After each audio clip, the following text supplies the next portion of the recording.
বাইনা করে দিয়া হাজার হাজার শ্রমিক লক্ষ লক্ষ শ্রমিকের মনে পেটে লাথি দেওয়ার মানে আপনারা ঘুরতে আছেন সবাই মিলে। আপনাদের এখানে লক্ষ লক্ষ শ্রমিক আছে, নিম্নত 10 লাখ শ্রমিক কাজ করে এখানে। কারখানা মনে করেন আপনি এখানে যদি নর্মাল না থাকেও এখানে 5000 উপরে কারখানা আছে।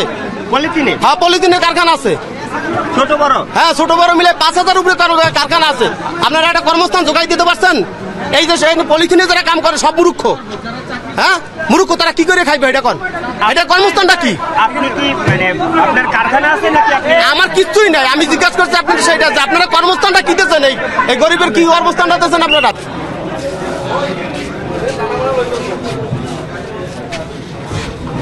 এটা বন্ধ করে, এটার বিকল্পটা কি? বিকল্পটা দিয়ে তারপর আপনারা বন্ধ করেন। আর যেই কারখানাটা আজকে আপনারা অভিযান করছেন, কারখানাটা বন্ধ, এই কারখানাটা কেন রেট হবে? আপনারা বলছেন যে বন্ধ করে দিতে, আমরা বন্ধ করে দিছি, এই কারখানা কেন অভিযান হবে? বন্ধ করে দিতে বলছেন, আমরা সরকারের নির্দেশনা মানছি। এখনই এখান থেকে গোডাউনে যাব। এখন পর্যন্ত কাউকে আটক টাটক করা হয়েছে, এরকম কোনো কিছু পেয়েছেন? না, আপনারা তো সাথেই ছিলেন, কারণ এখানে তো সবাই তালা মেরে মানে পালিয়ে গেছে, আমরা তো তালা ভেঙে ঢুকেছি, সুতরাং আমরা আটক করতে পারছি না। এখন আমরা যেটা দেখলাম, প্রথমে যে কারখানাটিতে আসলেন, মানে তাদের যে ইনস্ট্রুমেন্ট উৎপাদনের যে যন্ত্রপাতিগুলো দেখলাম, বেশ ভারী ভারী যন্ত্রপাতি। কি ধরনের পলিথিন উৎপাদন করা হতো এবং প্রথমেই এসে অবাক করার মতো কোনো কিছু? কি ধরনের পলিথিন? এগুলো সবই হচ্ছে পলিথিন উৎপাদনকারী অবৈধ কারখানা। ঠিক আছে, এই কাঁচামাল দিয়ে পলিথিনে সবকিছু তৈরি করা যায়।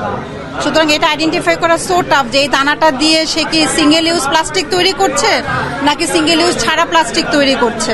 সেই কারখানাগুলো যেহেতু অবৈধ, এদের কোনো ছাড়পত্র নাই, কোনো কিছু নাই, আমাদের দৃষ্টিতে এটা অবৈধ কারখানা।